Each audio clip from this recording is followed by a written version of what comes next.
ថ្ងៃនេះមករំលឹកវិជាគុណវិជ្ជនំបត់បងប្អូនទាំងអស់គ្នាជុំជាមួយអ្នកម្ដាយរួមជាមួយនឹងបងស្រីក៏ដូចជាក្មួយផងដែរ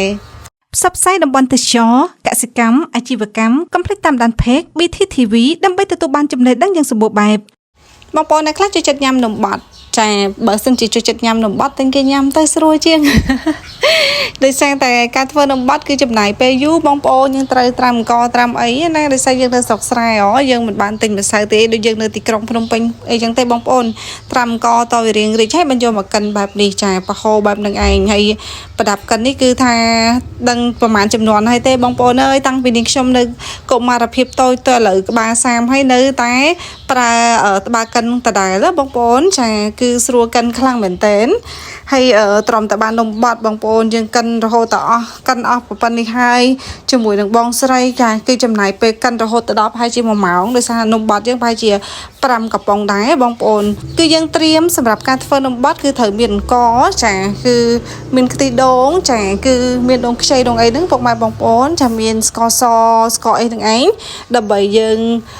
យកទៅធ្វើស្នូលហើយជាពិសេសគឺធំបំផុតនោះគឺសណ្តែកខៀវបងប្អូនបន្ទាប់ពីយើងបានធ្វើការកិនម្សៅរួចរាល់យើងត្រូវតែចម្រោះទឹកវាសិនពុកម៉ែបងប្អូនហើយនេះខ្ញុំភ្ញាក់ម៉ងស្រីនេះខ្ញុំចាគេស្ដាយអាតឹងកនដោយសារអីគេធ្វើម៉ាស់ហ៎គេល្បីថាធ្វើម៉ាស់ទៅគឺធ្វើឲ្យមុខយើងសតឹងណែនមានអីបងប្អូនគាត់ធ្វើការប៉ែន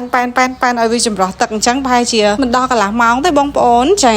បន្ទាប់ពីរៀបចំរៀងរាល់យើងមកមើលសណ្តែកដែលយើងស្ងោរហ្នឹងគឺថាចិត្តឆ្អិននៅក៏ចិត្តឆ្អិនហើយដែរបងប្អូននេះខ្ញុំថតកាត់ទេបន្ទាប់ពីឆ្អិនហើយយើងយកសណ្តែកហ្នឹងយកទៅកូរជាមួយនឹង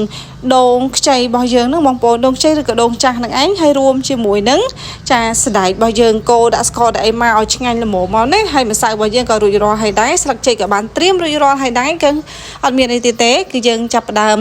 រួមសាមគ្គីគ្នាក្នុងការអង្គុយវិចនំបងប្អូននេះគឺជាបងស្រីធំរបស់នាងខ្ញុំចាគឺគាត់មិនសូវវិចគូតខាតទេ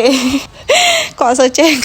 វិចអាគូតស្រួយហ្នឹងក៏ចេះតែតប៉ែហ្នឹងអញ្ចឹងចេះវិធីណាធ្វើវិធីហ្នឹងទៅចានោះក្មួយរបស់នាងខ្ញុំក៏គាត់រៀនវិចដែរចា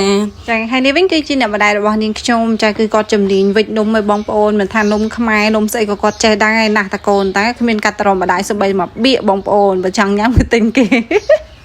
ហើយគេខ្លួនឯងបងប្អូននិយាយទៅជួយគ្នាម្ដាយមួយជើងមួយយ៉ាងដែរតាបងប្អូនដល់ពេលដែលអង្គុយវិចនំនិយាយមួយម៉ែពិចារណាថាម៉ែ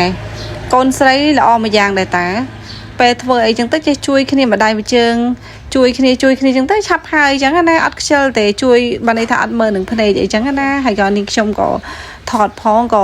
វិចដូចគ្នាដែរបងប្អូនមិនមែននាងខ្ញុំអត់វិចទេណាគឺនាងខ្ញុំវិចដូចគ្នាដែរពីព្រោះអីនំនេះគឺនាងខ្ញុំចេះវិចហើយវិចបានស្អាតទៀតផងពួកបងប្អូនចំពោះការវិចនំបត់បងប្អូនដូចអត់ប្របាក់ទេយើងគ្រាន់តែយកស្លឹកដែលយើងបានកាត់ស្អាតហើយយើងលាបខ្លាញ់វាខាងក្រៅមកបន្តមកទៀតយើងយកម្សៅរបស់យើងចាវេចតប៉ែតចឹងមកហើយក៏យើងដាក់ស្នូលដែលយើងបានធ្វើនឹងឯងបងប្អូនដាក់ស្នូលល្មមសមនឹងសាច់សមនឹងម្សៅយើងនឹងទៅបងប្អូនហើយយើងធ្វើការបិទវាមកហើយកាច់កកូតវាមកបងប្អូនវាមានអីប្របាក់ឯងនំនឹងស្រួលជាងនំអីទាំងអស់អញ្ចឹងណាទៅអត់មានអីប្របាក់ឯងបងប្អូនមើលតាមនឹងទៅគឺចេះវិចឯងបងប្អូនចានំបត់គឺជានំមួយដែលស្រួលវិចជាងគេហើយបងប្អូនអើយអត់ប្របាក់សោះចាសម្រាប់យើងខ្ញុំវិចបែបហ្នឹងបងប្អូនវិចបែបណាញាត់តាគូទៅចាប់បាត់ឆ្វេងបាត់ស្ដាំប៉ុន្តែចៃដន្យអីលហែងទីទៅបងប្អូនចា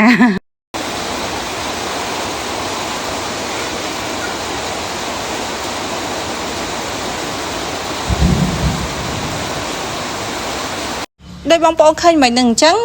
វិចបដាមេកំពុងតែភ្លៀងបដាបងប្អូនអញ្ចឹង